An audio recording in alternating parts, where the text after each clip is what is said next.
Halo Sumatera Utara. Selamat sore pemirsa. Sumatera Utara hari ini kembali hadir menjumpai Anda edisi Sabtu 28 Januari 2023. Kali ini bersama saya Ahmad Rafiq. Dan saya Ziva Zahriani. Seperti biasa pemirsa, sejumlah informasi terkini seputar Sumatera Utara telah dirangkum tim redaksi KB untuk Anda. Dan berikut kita awali informasi selengkapnya.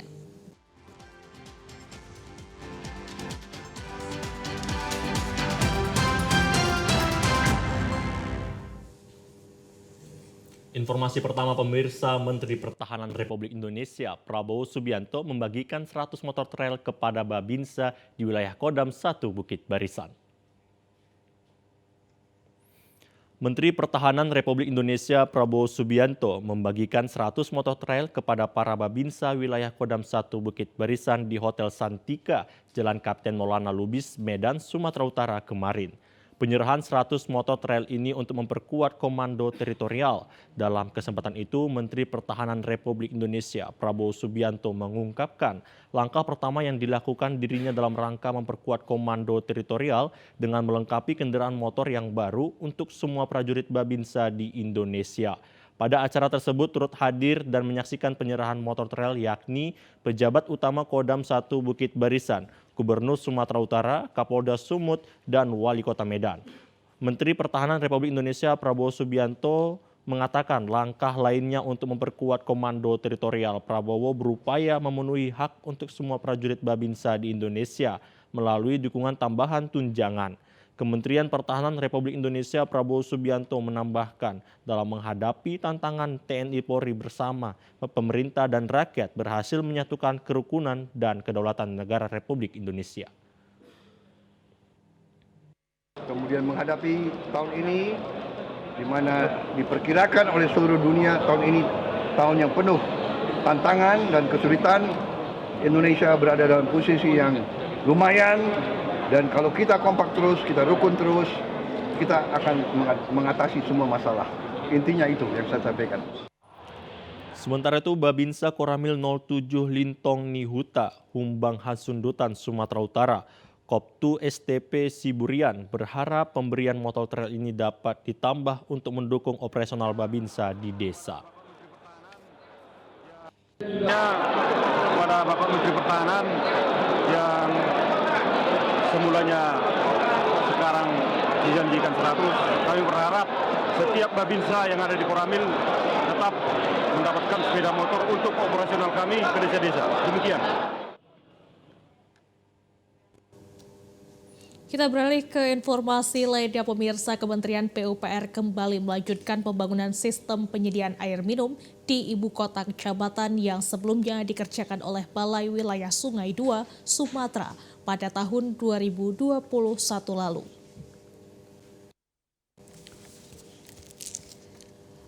Untuk mengatasi krisis kebutuhan air minum bagi masyarakat di 3 desa yakni Kecamatan Sipoholon, Tarutung, dan Siatas Barita, Kabupaten Tapanuli Utara, Kementerian PUPR melanjutkan pembangunan sistem penyediaan air bersih. Pada proyek multi-years pembangunan SPAM IKK Tarutung senilai 44 miliar lebih yang saat ini dikerjakan. Ditargetkan pada September 2020, maksud kami tahun 2013 ini akan selesai dikerjakan untuk mengatasi krisis kebutuhan air minum bagi masyarakat di 3 kecamatan tersebut. Sumber bahan baku air untuk SPAM IKK Tarutung ini bersumber dari aek Sigeaun dan aek Putar yang kurang layak dikonsumsi. Nantinya di SPAM IKK Tarutung ini akan diolah menjadi air layak konsumsi kepada masyarakat dan didistribusikan oleh PDAM kepada masyarakat di 3 kecamatan, yakni Kecamatan Sipoholon, Kecamatan Tarutung, dan Siatas Barita. Pada groundbreaking instalasi sistem penyediaan air minum di ibu kota kecamatan di Kelurahan Situmeang, dihadiri pihak kecamatan dan kepala desa dari 3 kecamatan.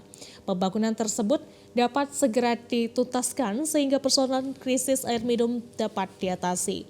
Pada tahap awal mula dibangun pada tahun 2021 yang sebelumnya dikerjakan oleh pihak Balai Wilayah Sungai 2 Sumatera dan kemudian dilaksanakan oleh Kementerian PUPR dan rekanan yakni PT Monhas Andres Barat.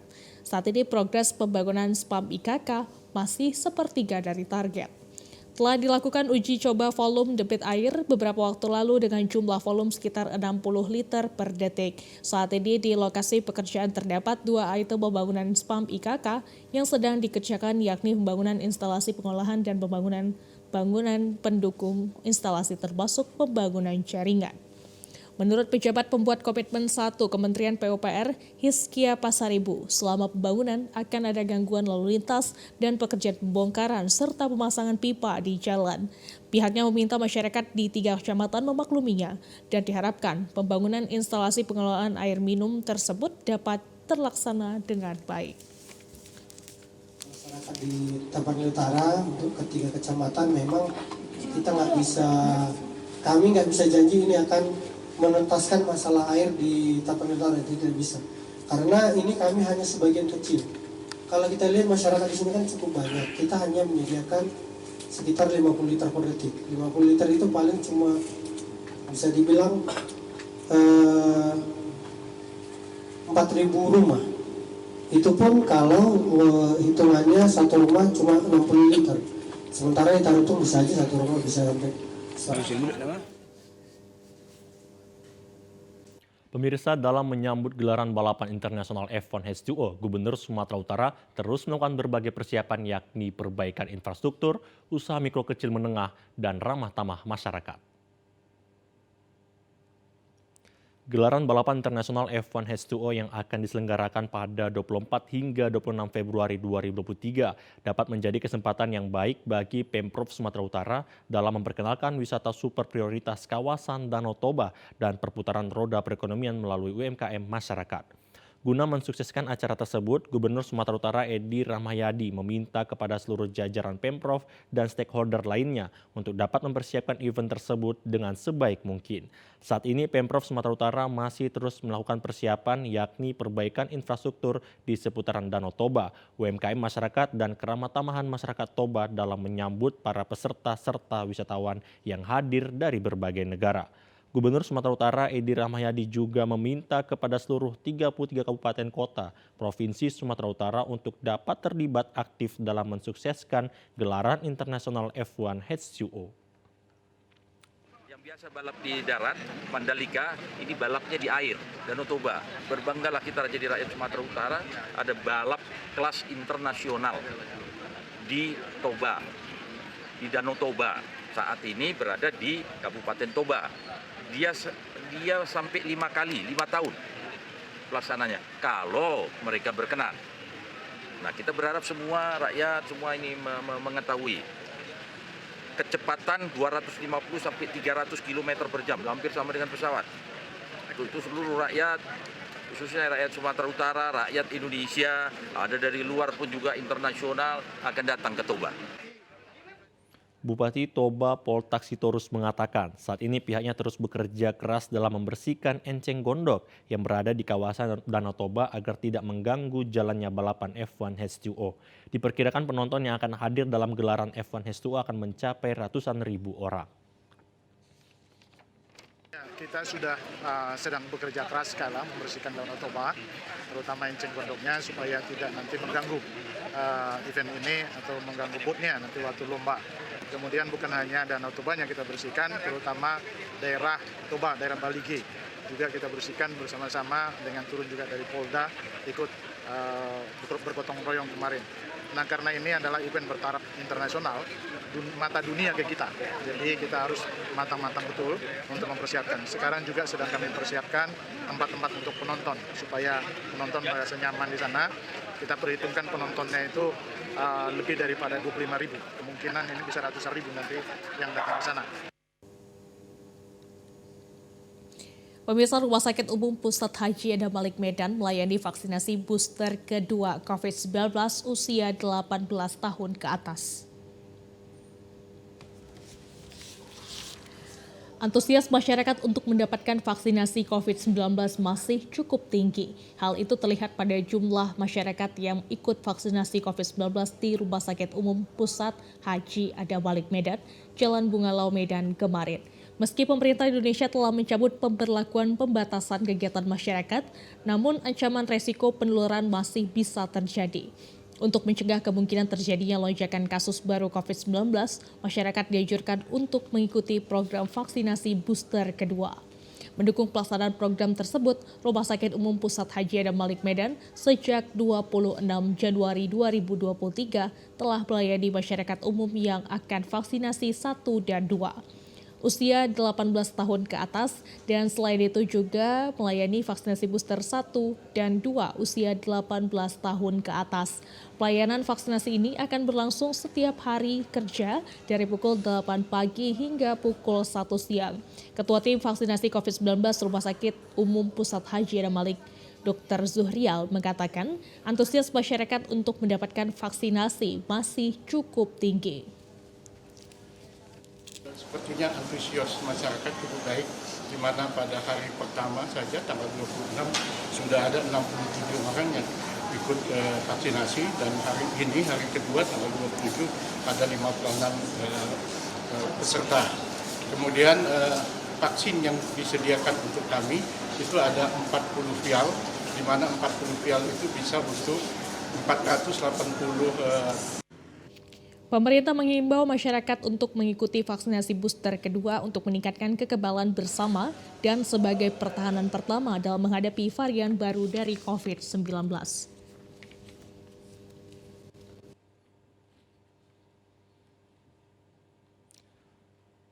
Sementara itu pemirsa, pemerintah Kota Medan saat ini sedang membangun pengadaan lampu jalan, di antaranya lampu hias yang didirikan di trotoar pada berbagai ruas jalan di Kota Medan. Pengadaan lampu jalan di trotoar ini diperuntukkan sebagai lampu hias yang akan dipasang pada beberapa ruas jalan di kawasan inti Kota Medan. Pengadaan lampu hias di trotoar ini sebagai bagian dari penataan yang dilaksanakan oleh pemerintah Kota Medan saat ini. Sebanyak 1.700 lampu hias yang akan dibuat di trotoar seperti halnya yang telah dilakukan di Kota Bandung, Provinsi Jawa Barat. Pada tahap awal pembangunan lampu hias difokuskan di sekitar Jalan Diponegoro. Dari 1.700 lampu hias yang dibuat direncanakan akan dibangun pada 8 ruas jalan, diantaranya di Jalan Tengku Imam Bonjol, Jalan Sudirman, Jalan Putri Hijau, Jalan Brigjen Katamso, dan Jalan Insinyur Juanda, serta Jalan Suprapto termasuk Jalan Gatot Subroto. Dilakukannya pembuatan lampu hias di trotoar ini guna menambah keindahan Kota Medan, sekaligus mengurangi tingkat kejahatan di Kota Medan karena sudah ada lampu hias yang akan meneranginya. Direncanakan pembuatan lampu hias ini akan selesai pada awal tahun 2023 mendatang. Sementara dana yang dibutuhkan untuk memperbuat lampu hias ini senilai 25,7 miliar rupiah dan anggarannya dimasukkan dalam penataan landscape jalan. Pemirsa, sejumlah informasi menarik masih akan hadir usai jeda pariwara berikut ini. Tetaplah bersama kami di Sumatera Utara hari ini.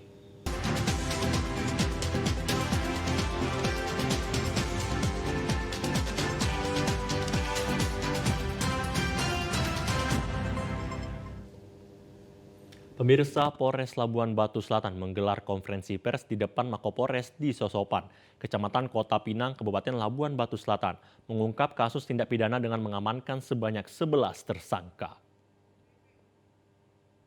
11 orang tersangka, 5 diantaranya kasus judi kim 5 orang, dan terlibat peredaran dan penggunaan narkotika jenis sabu dan ganja. 4 orang ditahan sementara dan 1 orang menjalani rehabilitas. Adapun barang bukti yang berhasil diamankan sebanyak 89,4 gram sabu, 3 gram ganja kering, serta uang hasil penjualan narkoba sebanyak Rp4.200.000. Dan 1 orang lagi pelaku pencurian dengan kekerasan. Ke-11 tersangka tersebut merupakan warga Labuan Batu Selatan. Kapolres Labuan Batu Selatan AKBP Catur Sungkowo dalam konferensi persnya menyampaikan untuk jaringan narkoba masih didalami tim dari Satres Narkoba, masih melakukan penyelidikan lebih lanjut. Sedangkan bos judi tebak angka berada di luar negeri karena tersangka melakukan transaksi melalui online.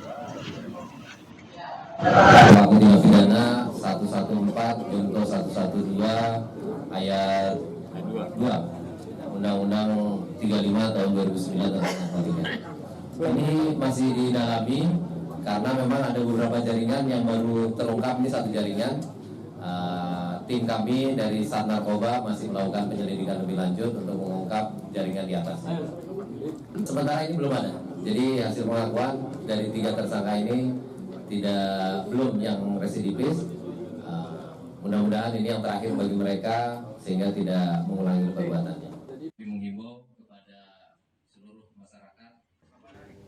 Pemirsa, Satuan Narkoba Polres Pelabuhan Belawan menggerbek kebun pisang yang dijadikan tempat peredaran narkoba di Kelurahan Semati, Kecamatan Medan Labuhan, Kota Medan kemarin. Dari hasil penggerebekan tersebut, petugas mendapati gubuk di tengah kebun pisang yang dijadikan tempat peredaran narkoba dan petugas menangkap 7 orang, 2 diantaranya wanita yang sedang pesta sabu-sabu dan beberapa barang bukti. Agar gubuk di tengah kebun pisang tersebut tidak lagi dijadikan tempat peredaran dan pemakaian narkoba, petugas langsung membakarnya hingga rata dengan tanah. Petugas Polres Pelabuhan Belawan saat menggerebek kebun pisang yang dijadikan sarang peredaran narkoba bekerjasama dengan Puspika dan toko kecamatan beserta toko agama.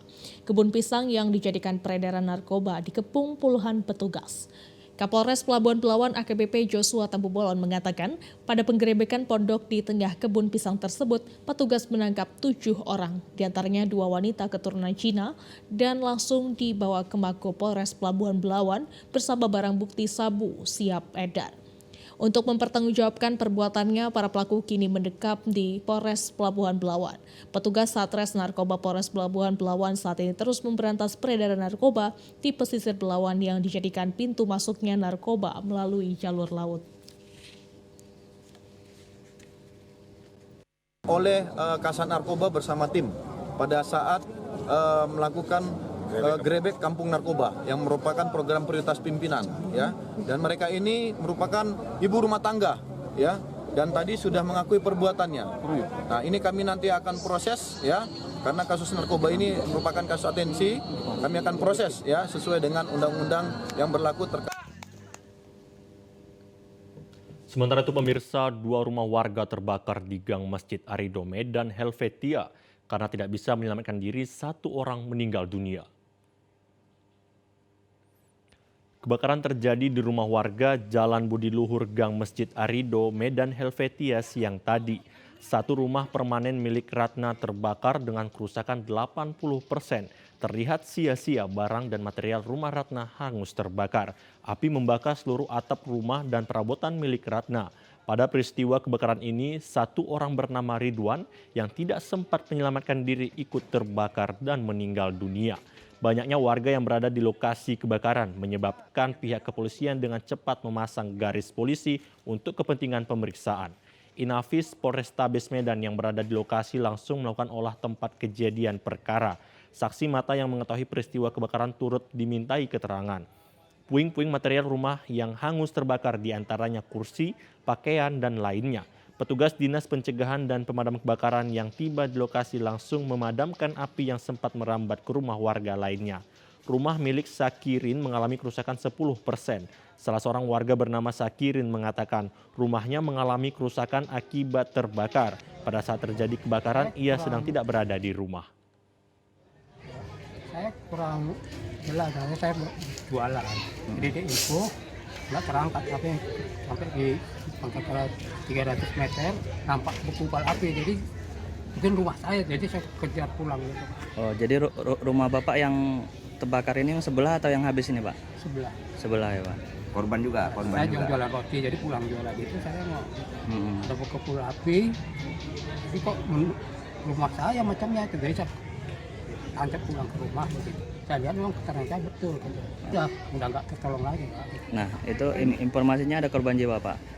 Informasinya ada satu terbakar. Kemanaan dari bapak ini, Oh, masih keluarga ya, Pak? keluarga, anak adiknya.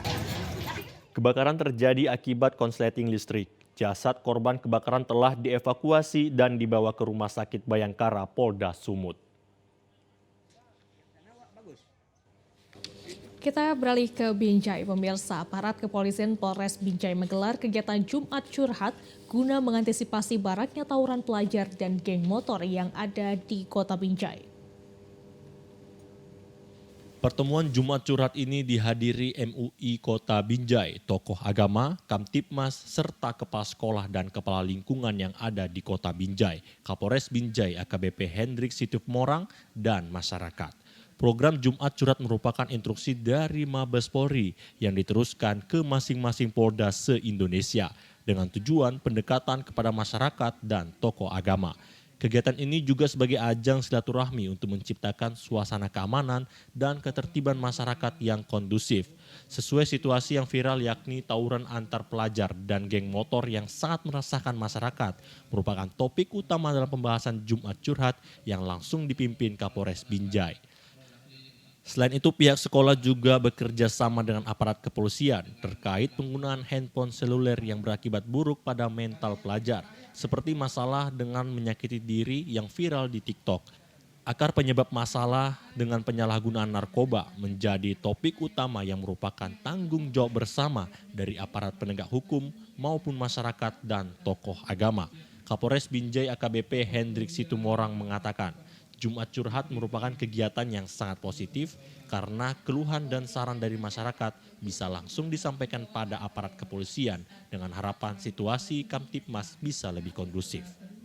Nah, untuk mengantisipasi tawuran antar pelajar dan geng motor, kami akan coba mencari pola dan formula seperti apa yang tepatnya untuk anak-anak pelajar ini. Karena apa?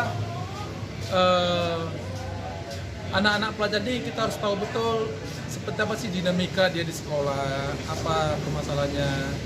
Nanti kami akan coba menyentuh lagi ke sekolah-sekolah apa sih permasalahan-permasalahan yang sering muncul di sekolah-sekolah itu. Terkait dengan geng motor kami akan coba melalui patroli-patroli, baik itu patroli di lapangan maupun patroli dari media cyber, supaya apa kita mengantisipasi geng motor ini jangan sampai merusakkan masyarakat. Bagi masyarakat Binjai yang mengetahui dan mengalami tindak kejahatan dapat melapor dengan menghubungi call center Polres Binjai di nomor 110 dan dipastikan bebas biaya pulsa. Pemirsa, pelayanan Rumah Sakit Umum Porsea Kabupaten Toba dinilai buruk dan tidak profesional. Hal ini dikeluhkan oleh keluarga pasien korban kecelakaan lalu lintas yang sedang membutuhkan pelayanan medis di rumah sakit tersebut. Salah seorang siswa yang menjadi korban kecelakaan lalu lintas saat dibawa ke Rumah Sakit Umum Porsea tidak mendapatkan pelayanan dengan baik.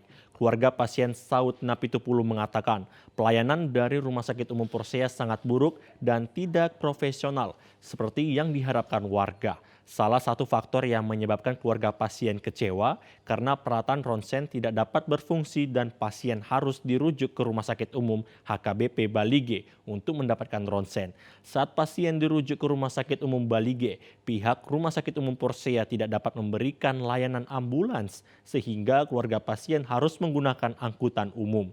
Saud Napitupulu berharap pemerintah Kabupaten Toba agar lebih serius memperhatikan pelayanan rumah sakit umum daerah Porsea ini karena banyak masyarakat yang mengeluhkan pelayanan rumah sakit tersebut. Rumah sakit ini sepertinya saya lihat itu sudah ada bintang 5. Sementara penanganan di lapangan nol sama sekali tidak ada. Ronsen pun tidak bisa dipergunakan.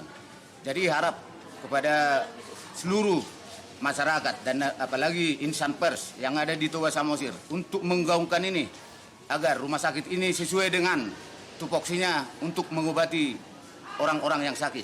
Bukan seperti sekarang, Pak. Masa ambulans saja jadi angkot kami buat untuk ngantar ke Balige.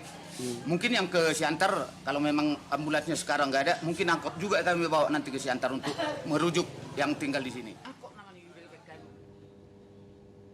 Ya pemirsa, sejumlah harga kebutuhan pokok di pasar tradisional Bandiara Desa Partukot Naginjang, Kecamatan Harian Boho, Kabupaten Samosir mengalami kenaikan termasuk sayur-sayuran.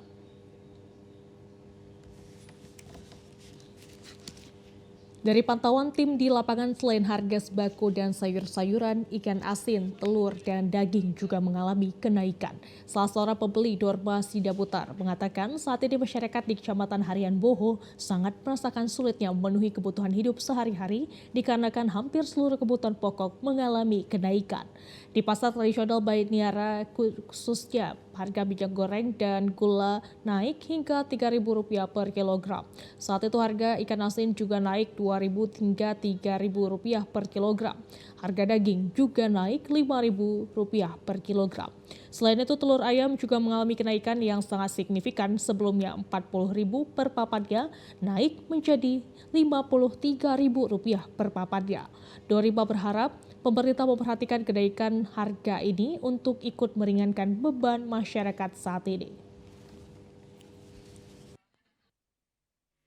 Berasa untuk kenaikan harganya.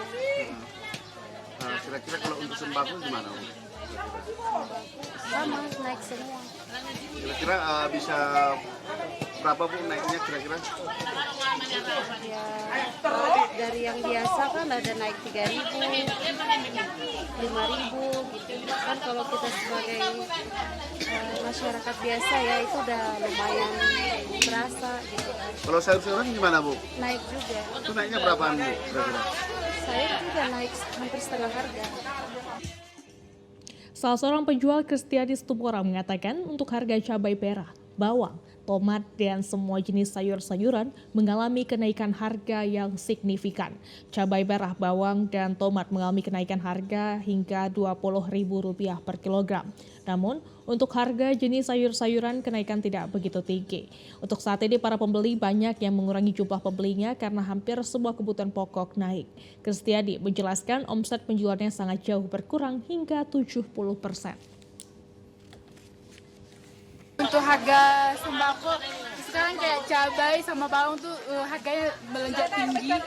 Kalau dari petani kami ambil biasanya bawangnya karena kami ngambilnya dari agen 61 kilo. Jadi sekarang cukup mahal. Jadi mungkin itu sama bawang merahnya sekitaran, kalau kami membeli dari agen sekitaran 60 juga sekilo yang paling bagusnya ya. Yang kalau di bawahnya itu 40 sekilo. Jadi masih banyak sih yang sekarang semua naik, buncis juga, sayur manis yang nggak pernah laku biasanya sekarang susah didapat. Jadi semua melonjak tinggi. Sementara itu pemirsa, harga cabai di Kota Medan dan sekitarnya pada akhir pekan ini tiba-tiba melonjak tajam dikarenakan minimnya pasokan cabai dari sentra penghasil cabai. Harga cabai merah yang pada pekan kemarin berada di kisaran Rp38.000 per kilogram dan pada akhir pekan ini ditransaksikan di kisaran harga Rp53.000 per kilogramnya. Sementara harga cabai rawit pada kisaran Rp40.000-an per kilogram, namun saat ini dijual Rp50.000 per kilogram. Kenaikan harga cabai merah ini pada dasarnya sudah terlihat pada hari Jumat pekan lalu, namun lonjakan yang signifikan sekitar 40% pada akhir pekan sangat mengejutkan konsumen. Sementara itu, cabai rawit harganya naik 25% di akhir pekan ini. Dari hasil penelusuran di pasar tradisional, pasokan cabai dari wilayah Aceh, khususnya Takengon, terpantau berkurang di pasar induk Tuntungan.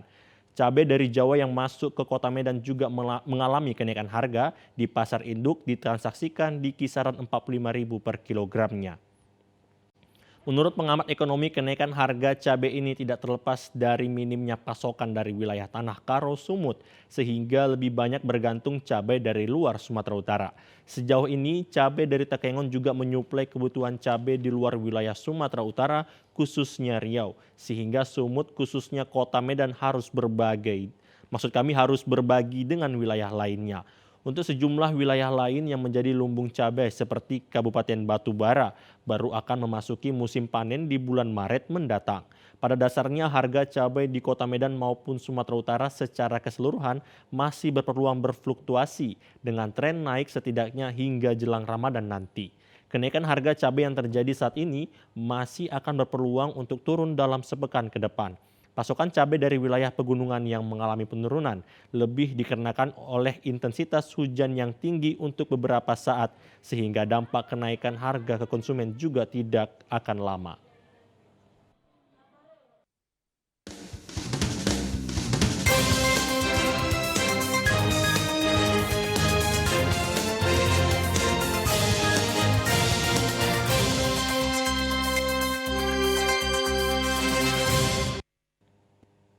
Ya, kita ke Sumatera Barat. Pemirsa, Bulog Divisi Regional 2 Sumatera Barat memastikan stok beras aman dalam menyambut bulan suci Ramadan 1440 Hijriah. Saat ini stok beras yang tersedia mencapai di Bulog Divre Sumber mencapai 6.000 ton sehingga masyarakat tidak khawatir kekurangan stok beras untuk 3 bulan ke depan.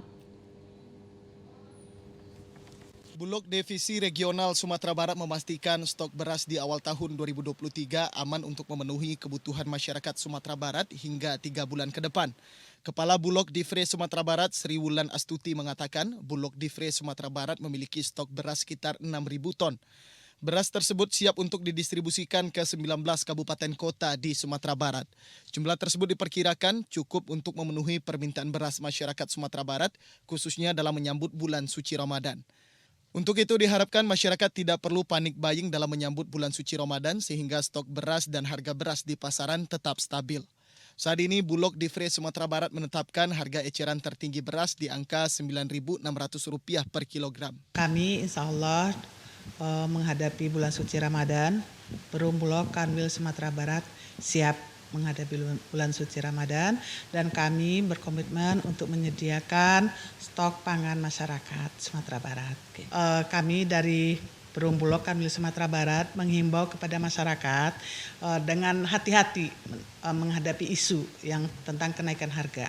Dan kami dengan Pemda yang ada di Sumatera Barat, pemerintah daerah yang ada di Sumatera Barat bekerja sama untuk menjaga stabilisasi harga dan juga kecukupan pangan masyarakat.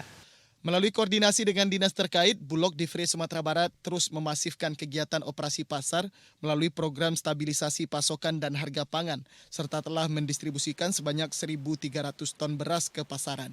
Irwan Santoso, Joni Bakri, TVRI Sumatera Barat. Pemirsa, Menteri BUMN Erick Thohir memastikan pembangunan jalan tol Bengkulu akan berlanjut, mendukung pengembangan Bandara Fatmawati menjadi bandara skala internasional. Menteri BUMN Erick Thohir memastikan pembangunan jalan tol Bengkulu akan dilanjutkan, seiring dengan adanya rencana pengembangan ruas jalan tol Trans Sumatera Aceh Lampung. Pembangunan dilanjutkan lantaran menurut Menteri BUMN, jalan tol tersebut sangat dibutuhkan untuk mempermudah akses transportasi yang dapat mendukung perekonomian masyarakat Bengkulu. Sebelumnya jalan tol Bengkulu ini telah rampung untuk seksi pertama sepanjang 17,6 km, yang saat ini telah beroperasi sejak 23 Desember lalu dari Bengkulu Taba Menanjung. Adapun seksi yang kedua yang akan dilanjutkan yakni dari Taba Menanjung ke Pahiyang sepanjang 23,7 km. Dan seksi ketiga ke Pahiyang Lubuk Linggau sepanjang 54,5 km. Ketika Bapak Presiden membangun jalan tol, semua apa paradigmanya? Pak Presiden hutang, pemborosan. Sekarang saya kemana-mana di seluruh Sumatera bilang, Pak tolnya mana, tolnya mana. Artinya apa? Ada yang harus konsisten. Bahwa pembangunan jalan tol itu dibutuhkan. Selain memastikan pembangunan jalan tol berlanjut, Menteri BUMN juga mendukung adanya pengembangan Bandara Fatmawati Bengkulu setara internasional. Kalau pengembangan daripada udara, tinggal bicara dengan Menteri Perhubungan itu. Ya, di mana misalnya untuk umroh haji bisa. Saat ini pengembangan Bandara Fatmawati Soekarno telah berada di bawah pengelolaan PT Angkasa Pura II. Sebelumnya pemerintah Provinsi Bengkulu telah berkoordinasi dengan Kementerian Perhubungan terkait perkembangan bandara. Tim Liputan TVRI Bengkulu melaporkan. Ya, kita beralih ke Sumatera Selatan. Pemirsa, Kabupaten Muara Enim dengan wilayah cukup luas terdiri dari 22 kecamatan. Terdapat 8 kecamatan yang berpotensi terjadi kebakaran hutan dan lahan. Meski saat ini kondisi cuaca diprediksi musim hujan, namun pemerintah Kabupaten Muara Enim jauh hari telah melakukan persiapan baik personil maupun peralatan menghadapi musim kemarau yang berpotensi menimbulkan karhutlah. Pada apel siaga yang digelar di halaman Pemda Kabupaten Muara Enim, ratusan personil dan peralatan ditampilkan guna menghadapi potensi bencana karhutlah di tahun 2023. Kepala BPBD Kabupaten Muara Enim, Abu Rozik, mengatakan di Kabupaten Muara Enim ada 8 kecamatan yang berpotensi terjadinya karhutlah karena terdapat lahan gambut dan lahan mineral. Perkiraan BMKG tahun ini akan terjadi kemarau panjang seperti di tahun 2019. Itu terdiri dari lahan gambut dan lahan mineral. Kecamatannya untuk lahan gambut itu ada di Kecamatan Gelombang, Kecamatan Sungai Rotan, Kecamatan Muara Bidal, Kecamatan Dubai, dan juga yang mineral itu ada di Kecamatan Rambang Niru, Gunung Megang, dan sebenarnya juga di daerah Semendo itu juga merupakan lahan mineral yang berkemungkinan bisa berpotensi untuk terjadinya katastrofik. Diprediksikan dari BMKG itu nanti akan terjadi musim kemarau yang panjang, yang seperti tahun 2019. Dia tidak kemarau basah tetapi kemaraunya kering. Abu Rozik menambahkan saat ini pihaknya sudah melakukan persiapan baik personil maupun peralatan serta mendirikan posko siap siaga karhutla di 8 lokasi. Dari Kabupaten Muara Enim, Kalbadri TVRI Sumsel melaporkan. Ya, layanan vaksinasi booster kedua di Puskesmas Kota Palembang tertunda lantaran stok vaksin yang kosong. Pelaksanaan vaksin booster dosis kedua bagi masyarakat umum sudah dapat dilakukan terhitung sejak 24 Januari 2023. Namun pelayanannya saat ini masih terkendala lantaran ketersediaan vaksin yang saat ini masih kosong. Seperti di Puskesmas 5 Ilir Kota Palembang. Kepala Puskesmas 5 Ilir Kota Palembang Irma Wijaya Kusuma mengatakan kekosongan vaksin COVID-19 ini sudah terjadi hampir 1 bulan terakhir sehingga pelaksanaan vaksin baik untuk dosis pertama, kedua ataupun booster terpaksa ditiadakan. Padahal antusiasme masyarakat untuk menerima vaksinasi COVID-19 saat ini cukup tinggi. Dari awal Januari kita sudah dapat sebenarnya 5 vial Pfizer. Namun beberapa hari langsung habis dan sampai sekarang belum ada lagi pasokan untuk stok. Minat masyarakat masih banyak juga yang bertanya-tanya untuk booster pertama, dan dengan adanya keluar edaran booster kedua untuk warga, ada juga yang menanyakan booster kedua. Jadi mereka hanya bisa menunggu. Booster kedua syaratnya sudah di booster pertama. Jarak waktunya 6 bulan dari booster pertama. Sementara itu untuk pemberian vaksin COVID-19 dosis booster kedua dapat diberikan dengan jarak interval 6 bulan sejak vaksinasi dosis booster pertama dilakukan. Afifah Sari, TVRI Sumatera Selatan melaporkan. Pemirsa, nilai tukar petani di Sumatera Selatan pada bulan Desember naik 0,53% dibandingkan bulan sebelumnya menjadi 100,33%. Statistik Sumsel mencatat, dari hasil pantauan harga-harga produksi pertanian pedesaan di 96 kecamatan yang tersebar di 12 Kabupaten Sumsel pada Desember 2022. Nilai tukar petani atau NTP Sumsel periode Desember 2022 meningkat 0,53% dari 99,80% menjadi 100,33%. Peningkatan ini dipengaruhi oleh kenaikan nilai tukar petani pada subsektor tanaman pangan sebesar 0,51%, hortikultura 0,07%, perkebunan 0,63%, perikanan 0,33%, dan perikanan tangkap 0,70%. Sementara dari subsektor peternakan menurun sebesar 1,05%. Bulan Desember penutup tahun nilai tukar petani kita 0,53%. Mengalami kenaikan 0,53% dibandingkan dengan bulan November kemarin. Kenaikan ini kalau kita lihat dari subsektornya, dari 5 subsektor itu cuma subsektor peternakan yang mengalami penurunan NTP. Jadi harga-harga ternak besar, kerbau dan sapi itu mengalami penurunan. Nilai tukar petani merupakan perbandingan indeks harga komoditas pertanian yang diproduksi petani terhadap indeks harga barang atau jasa yang dibayar petani. Semakin tinggi NTP, secara relatif semakin kuat tingkat kemampuan atau daya beli petani. Afifah Sari, TVRI Sumsel melaporkan. Ya, pemirsa, salah seorang warga binaan di Lembaga Pemasyarakatan kelas 2A Curup bernama Padi berhasil membuat kompor dari barang bekas dengan bahan bakar dari oli bekas, dan kompor buatan itu dimanfaatkan untuk oven, backlog atau media tanam jamur tiram yang dibudidayakan di Lapas Curup. Pria yang hanya mengenyam pendidikan di tingkat sekolah dasar ini mengaku mendapat ide membuat kompor setelah kesulitan melakukan pengopenan serbuk kayu yang digunakan sebagai backlog jamur tiram. Selama ini proses pengopenan jamur tiram di Lapas Curug masih menggunakan kayu. Dengan kompor buatan Pani, proses pengopenan jamur semakin mudah dan tidak butuh biaya tinggi. Oli bekas dibeli seharga Rp1.000 per liter. Dan untuk 1 liter oli bekas bisa menyalakan kompor selama 1,5 jam. Karena kami itu kesulitan menggunakan kayu, kami bikin sendiri kan kompor dari oli bekas. Kedepannya supaya bisa dilakukan kembangan lagi lah. Ya ke depan bisa kita kembangkan dan bisa dipesan di Lapas Curug.